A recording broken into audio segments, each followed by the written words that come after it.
प्रदा अपने जमाने में हिंदी सिनेमा की बेहतरीन अभिनेत्री रही हैं और अब वह राजनीति में परचम लहरा रही हैं।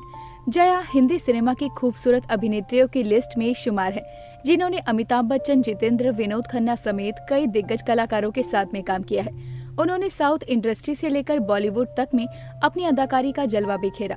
इसके बाद उन्होंने राजनीति में प्रवेश किया और यहाँ भी अपना सफल करियर बनाया। जया प्रदा का जन्म 3 अप्रैल 1962 को हुआ था। जया का असली नाम ललिता रानी है और उनका जन्म आंध्र प्रदेश के एक छोटे से गांव राजमुंद्री में हुआ था। उनके पिता कृष्णा तेलुगु फिल्मों के वितरक थे। जया का जन्म एक मध्यम वर्गीय परिवार में हुआ था। आज वह करोड़ों की मालकिन है, लेकिन क्या आप जानते हैं कि कभी उन्हें अपनी पहली कमाई के रूप में दरअसल जया बचपन से ही डांस में माहिर थी। 14 साल की उम्र में उन्होंने अपने स्कूल में नृत्य की प्रस्तुति दी थी। इस दौरान तेलुगु फिल्म निर्देशक को अभिनेत्री का डांस बहुत पसंद आया था और उन्होंने जया को अपनी फिल्म भूमि कोसम में डांस करने के लिए कहा, जिसे शुरुआत में तो जया ने ठुकरा दिया। हालांकि अपने पिता के कहने पर उन्होंने फिल्म में डांस किया। इस दौरान उन्हें फीस के तौर पर महज 10 रुपए मिले थे। 14 साल की उम्र में ही जया तेलुगु फिल्मों में डेब्यू कर चुकी थी। इसके बाद वह कई साउथ की फिल्मों में नजर आई। फिर साल 1979 में उन्होंने बॉलीवुड का रुख किया और सरगम के जरिए हिंदी सिनेमा में डेब्यू किया। हिंदी सिनेमा में उनकी पहली फिल्म ही सुपरहिट साबित हुई, जिसके बाद जया बॉलीवुड की बेहतरीन अभिनेत्रियों की लिस्ट में शामिल हो गई। इस फिल्म के लिए अभिनेत्री को फिल्म फेयर पुरस्कार के लिए नामांकित किया गया। फिर अभिनेत्री हिंदी सिनेमा की कई सुपरहिट फिल्मों में नजर आई, जिनमें जया का दमदार अदाकारी के लिए उन्हें खूब सराहा भी गया। जया प्रदा 80 के दशक में सबसे ज्यादा फीस लेने वाली अभिनेत्रियों की लिस्ट में शामिल हो गई। तेलुगु सिनेमा में जया प्रदा ने अपने करियर की शुरुआत 1975-1976 के आसपास की थी, लेकिन साल 1979 में के विश्वनाथ के निर्देशन में बनी फिल्म सरगम में उन्होंने बॉलीवुड में एंट्री ली। ये फिल्म काफी हिट रही। जया के लिए 1984 बॉलीवुड करियर के लिए सबसे बड़ा साल था। इस साल जितेंद्र और श्रीदेवी के साथ उनकी फिल्म तोहफा भी आई। ये फिल्म भी सफल साबित हुई। जया साल 1984 से लेकर 1988 तक बॉलीवुड की टॉप अभिनेत्रियों में शुमार रही। 1984 में उनकी अमिताभ बच्चन के साथ एक पिक्चर आई जिसका नाम था शराबी। इसने जया प्रदा के बॉलीवुड के करियर ग्राफ को काफी उठाया। वो बड़े स्टार्स के साथ काम करते, अमिताभ बच्चन, जितेंद्र जैसे उस वक्त के टॉप स्टार्स के साथ में काम किया। लेकिन साल 1988 में उनके फिल्मी करियर का ढलान शुरू हो गया। 1990 में आज का अर्जुन उनके करियर की आखिरी मुख्य भूमिका वाली फिल्म रही। उन्हें दक्षिण भारतीय फिल्मों में लाइफ टाइम अचीवमेंट अवार्ड से सम्मानित किया गया। अभिनय करने के अलावा जया चेन्नई में जया प्रदा थिएटर की मालकिन भी है। जया की जिंदगी का सबसे बड़ा फैसला ही उनके करियर का अंत बन गया। 22 जून 1986 को जया प्रदा ने श्रीकांत नाहटा से शादी कर ली।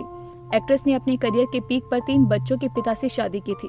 श्रीकांत नाहटा ने अपनी पहली पत्नी को तलाक नहीं दिया था और इस कारण भी ये शादी बहुत चर्चा में रही।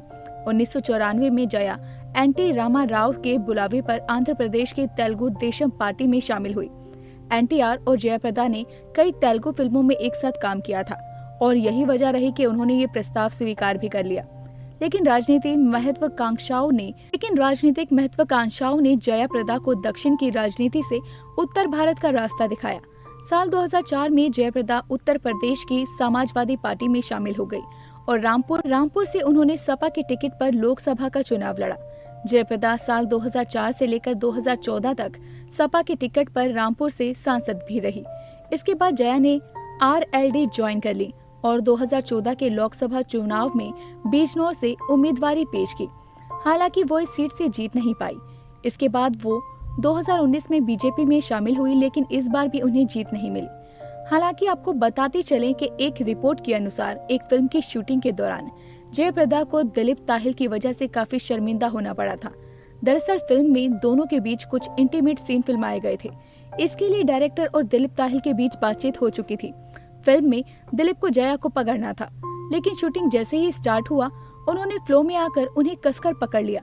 शुरू में जया ने खुद को छुड़वाने की काफी कोशिश की, लेकिन बाद में वो बेचैन हो उठी और गुस्से में आकर दिलीप ताहिल को थप्पड़ जड़ दिया। उस वक्त सेट पर मौजूद सभी लोग हैरान हो गए। इस हरकत के बाद शूटिंग काफी देर तक बंद रही। हालांकि दोनों सेलेब्स ने कभी इस बारे में बात नहीं की। जया प्रदा ने अपने फिल्मी करियर में कई हिट एक्टर के साथ में काम किया, लेकिन सबसे ज्यादा अमिताभ बच्चन और जितेंद्र के साथ उनकी जोड़ी पसंद की जाती थी। जया अपनी पहली फिल्म से ही रातों रात स्टार बन गई थी। हालांकि पहली हिंदी फिल्म के बाद उनकी कुछ फिल्में बॉक्स ऑफिस पर खास कमाल नहीं कर पाई, लेकिन साल 1982 में आई फिल्म कामचोर के रिलीज के बाद उनका सितारा एक बार फिर से चमक गया। कामचोर के बाद उन्होंने एक से बढ़कर एक फिल्में दी। मवाली, तोहफा औलाद और स्वर्ग से सुंदर जैसी फिल्में उनके करियर के लिए शानदार फिल्मों में से रही। इतना ही नहीं, आपको जयाप्रदा का एक और किस्सा बताते हैं। जब उन्होंने आत्महत्या करने की कोशिश की थी, जयाप्रदा का घर जिस जगह पर था वहाँ से रेलवे लाइन जाती थी। वो एक छोटा स्टेशन था जहाँ अक्सर मालगाड़ियाँ खड़ी हो जाती थी। एक दिन जया अपने भाई के साथ रेलवे लाइन के पास में खेल रही थी। जया के भाई ने थोड़ी हिम्मत करते हुए रेलवे लाइन पर खड़ी ट्रेन के नीचे से निकलकर इस पार से उस पार जाने की कोशिश की और अपनी इस कोशिश में इनका बड़ा भाई बड़ी आसानी से कामयाब हो गया। भाई ने एक बार फिर से ऐसा ही किया और दोबारा भी ऐसा वो बिना किसी परेशानी के खड़ी रेलगाड़ी के नीचे से इस पार से उस पार निकल गया। भाई को ऐसा करते देखकर जया का दिल भी ये करने को मचलने लगा, लेकिन जैसे ही जया ट्रेन के नीचे घुसी, अचानक ट्रेन चल पड़ी। ट्रेन चली तो नन्ही जया बुरी तरह घबरा गई। हालांकि एक समझदारी उन्होंने ये दिखाई कि वो जमीन पर लेट गई, लेकिन उस वक्त जया की हालत बहुत खराब थी। वो डर के मारे कांप रही थी। उन्हें पता था कि अगर वो ट्रेन की चपेट में आ गई तो उनके शरीर के चिथड़े उड़ जाएंगी और उनकी मौत हो जाएगी। थोड़ी दूर खड़ा जया का भाई भी ये सब देखकर घबरा गया था। घबराहट में वो मदद के लिए जोर जोर से चिल्लाने लगा। इत्तेफाक से जया के भाई के चिल्लाने की ये आवाज ट्रेन के ड्राइवर के कानों तक पहुंच गई। ड्राइवर ने जब एक घबराए बच्चे को चिल्लाते देखा तो वो तुरंत ट्रेन को रोक चुका था। ड्राइवर ट्रेन से नीचे उतर कर आया और तब जाकर नन्ही जया को ट्रेन के नीचे से निकाला गया। उस दिन जया ने जान बचाने के लिए ईश्वर को बहुत धन्यवाद किया।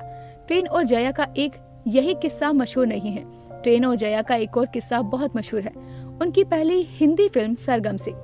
यूं तो जया का फिल्मी करियर साल 1974 में शुरू हो गया था, लेकिन सरगम में पहली दफा वो किसी हिंदी फिल्म में काम कर रही थी। उस जमाने में आज के दौर की तरह स्टार्स के लिए सहूलियतें नहीं हुआ करती थी। संगम फिल्म के गीत डफली वाले डफली बजा की शूटिंग के लोकेशन पर जया को पहुंचना था। उन दिनों जया फिल्मों में इतनी ज्यादा बिजी थी कि वो एक साथ 5-5 फिल्मों की शूटिंग करती थी। जया ट्रेन से ही उस लोकेशन पर जा रही थी। डायरेक्टर चाहता था कि सुबह की रोशनी में उस गाने की शूट हो जाए, इसीलिए जया रात को ही ट्रेन से लोकेशन के लिए निकल पड़ी।